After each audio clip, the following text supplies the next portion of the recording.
My name is Matthew Stephen, practicing chartered accountant in UK, qualified from the Institute of Chartered Accountant in England and Wales. HMRC tax റീഫണ്ടും criminal ഇൻവെസ്റ്റിഗേഷനും സാധാരണ രീതിയിൽ HMRCയിൽ നിങ്ങൾ ഒരു tax റീഫണ്ടിന് claim ചെയ്യുമ്പോൾ പേ now check later എന്ന പോളിസിയിൽ immediate ആയിട്ട് refund കൊടുക്കുകയും അതിനുശേഷം നിങ്ങൾക്ക് നോട്ടീസ് അയക്കുകയും ഇത് പ്രകാരം നിങ്ങൾ എല്ലാ എവിഡൻസും കൊടുക്കേണ്ടതായി വരുന്നു. ഇങ്ങനെ കൊടുക്കാത്ത സാഹചര്യത്തിൽ നിങ്ങൾ ക്രിമിനൽ ഇൻവെസ്റ്റിഗേഷനിൽ നേരിടുകയും ഇത് പ്രകാരം നിങ്ങൾക്ക് കിട്ടിയ റീഫണ്ടും പെനാൽറ്റിയും ടാക്സും ഇൻട്രസ്റ്റും നിങ്ങൾ തിരിച്ചടക്കേണ്ടതായി വരുന്നു. ഈ അടുത്ത കാലത്ത് സ്റ്റാമ്പ് ഡ്യൂട്ടി റീഫണ്ട് എന്ന രീതിയിൽ ധാരാളം പേര് സെക്കൻഡ് ഹോമോ അല്ലെങ്കിൽ ബൈറ്റ് ഹോമോ വാങ്ങുമ്പോൾ അഡീഷണൽ 3% ചാർജ് കൊടുക്കാതിരിക്കുകയും നിങ്ങളുടെ വീട് താമസയോഗ്യമല്ല എങ്കിൽ അഡീഷണൽ 3% സർചാർജ് നിങ്ങൾക്ക് തിരിച്ചു കിട്ടുവാനുള്ള അവകാശത്താൽ 3% സർചാർജ് വാങ്ങിക്കുന്ന പ്രോപ്പർട്ടി താമസയോഗ്യമല്ല എങ്കിൽ തിരിച്ചു കൊടുക്കാനുള്ള കേസ് ലോയുടെ അടിസ്ഥാനത്തിൽ പലരും ക്ലെയിം ചെയ്യുകയും പലർക്കും അതിനുള്ള എവിഡൻസ് കൊടുക്കാതിരിക്കുന്നതുകൊണ്ട് അത് ക്രിമിനൽ ഇൻവെസ്റ്റിഗേഷനായിട്ട് പോകുവാനുള്ള പവർ HMRCക്ക് ഉണ്ടാകുകയും ഇത് പ്രകാരം നിങ്ങൾക്ക് 100% പെനാൽറ്റിയും ഇൻട്രസ്റ്റും സർചാർജും വരെയും കൊടുക്കേണ്ടതായി വരുന്നു. ഇതുപോലെ തന്നെയാണ് എംപ്ലോയി എക്സ്പെൻസ് ക്ലെയിമിൽ പലരും ഇതിനെപ്പറ്റി അറിവില്ലാതെ ധാരാളം എക്സ്പെൻസുകൾ ക്ലെയിം ചെയ്ത് ട്രാവൽ എക്സ്പെൻസ് മറ്റ് വർക്ക് റിലേറ്റഡ് എക്സ്പെൻസ് എന്ന് പറഞ്ഞ് ക്ലെയിം ചെയ്യുകയും ഇത് പ്രകാരം നോട്ടീസ് അയക്കുമ്പോൾ നിങ്ങൾ തിരിച്ചു കൊടുക്കേണ്ടതായി വരുന്നു.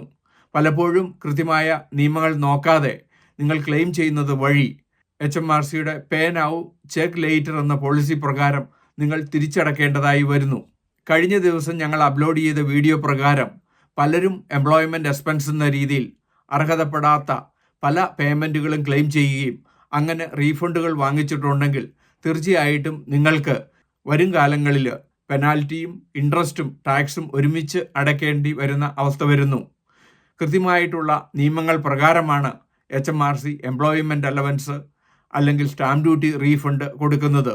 പലരും പറയുന്നത് കേട്ടോ, കൃത്യമായിട്ടുള്ള ടാക്സ് വിവരമില്ലാതെ നിങ്ങൾ സ്വയമേ ക്ലെയിം ചെയ്യുകയോ അല്ലെങ്കിൽ മറ്റേതെങ്കിലും തെറ്റായ അഡ്വൈസ് പ്രകാരം ഈ രീതിയിലുള്ള എക്സ്പെൻസുകൾ നിങ്ങൾ ക്ലെയിം ചെയ്തിട്ടുണ്ടെങ്കിൽ തീർച്ചയായിട്ടും HMRC നോട്ടീസ് വരുന്നതിന് മുമ്പ് തന്നെ ടാക്സ് റിട്ടേൺ അമെൻഡ് ചെയ്ത് നിങ്ങൾ കറക്റ്റായിട്ടുള്ള ടാക്സ് കൊടുക്കേണ്ടിയിരിക്കുന്നു.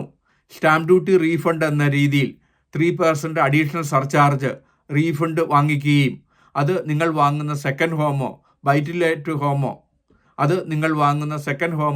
ബൈറ്റ് ഹോമോ താമസയോഗ്യമല്ലാതിരിക്കുകയും ഹീറ്റിങ്ങോ മറ്റ് സെൻട്രൽ സിസ്റ്റം ഇല്ലാത്തതുകൊണ്ട് അത് താമസയോഗ്യമല്ലാത്തതിനാൽ നിങ്ങൾക്ക് റീഫണ്ട് കിട്ടും എന്ന് വിചാരിച്ച് സ്റ്റാമ്പ് ഡ്യൂട്ടി റീഫണ്ട് അഡീഷണൽ സർചാർജായ 3% താമസയോഗ്യമല്ലാത്ത വീടുകൾക്ക് റീഫണ്ട് കൊടുക്കുന്നതുകൊണ്ട് പലരും തെറ്റായി ക്ലെയിം ചെയ്യുകയും ഇത് പ്രകാരം HMRC പ്രൂഫ് ചോദിക്കുകയും അങ്ങനെ നിങ്ങൾ പ്രൂഫ് കൊടുക്കേണ്ടതായി വരുന്നു. ഇതുപോലെ തന്നെയാണ് എംപ്ലോയ്മെൻറ്റ് എക്സ്പെൻസ് നിങ്ങൾ തെറ്റായി ക്ലെയിം ചെയ്ത് റീഫണ്ട് വാങ്ങിച്ചിട്ടുണ്ടെങ്കിൽ അത് ഇൻട്രസ്റ്റും പെനാൽറ്റിയും ടാക്സോടുകൂടി ഒരുമിച്ച് വരും കാലങ്ങളിൽ തിരിച്ചു കൊടുക്കേണ്ടി വരുന്നു. ഈ അടുത്ത കാലത്ത് പലരും ഓസ്ട്രേലിയയിൽ നിന്ന് വിളിക്കുകയും UK വർക്ക് ചെയ്ത സമയത്തെ ടാക്സ് തിരിച്ചു കിട്ടുമെന്ന് ഏതോ സ്കാം പ്രകാരം വിളിക്കുന്നുണ്ട്. ഇത് തീർച്ചയായിട്ടും സ്കാമാണ്. തെറ്റായ രീതിയിൽ ആരോ അഡ്വൈസ് ചെയ്യുന്നതാണ്.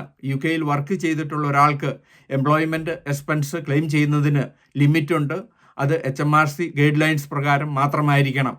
ഒക്ടോബർ 18 നോർത്താംപ്ടണിൽ വെച്ച് ഇൻഡോ UK ബിസിനസ് ഷോ നടത്തപ്പെടുന്നുണ്ട്. ഈ ബിസിനസ് ഷോയിൽ പങ്കെടുക്കുന്നത് വഴി UK ഒരു ബിസിനസ് സ്റ്റാർട്ട് ചെയ്യുവാനും സ്കെയിലപ്പ് ചെയ്യുവാനും നിങ്ങൾക്ക് അവസരം കിട്ടുന്നതാണ്. UK ബിസിനസ്സിനെ പറ്റി ഇതിനോടകം 600-ലധികം വീഡിയോ ഞങ്ങളുടെ യൂട്യൂബ് ചാനലിൽ അപ്ലോഡ് ചെയ്തിരിക്കുന്നു.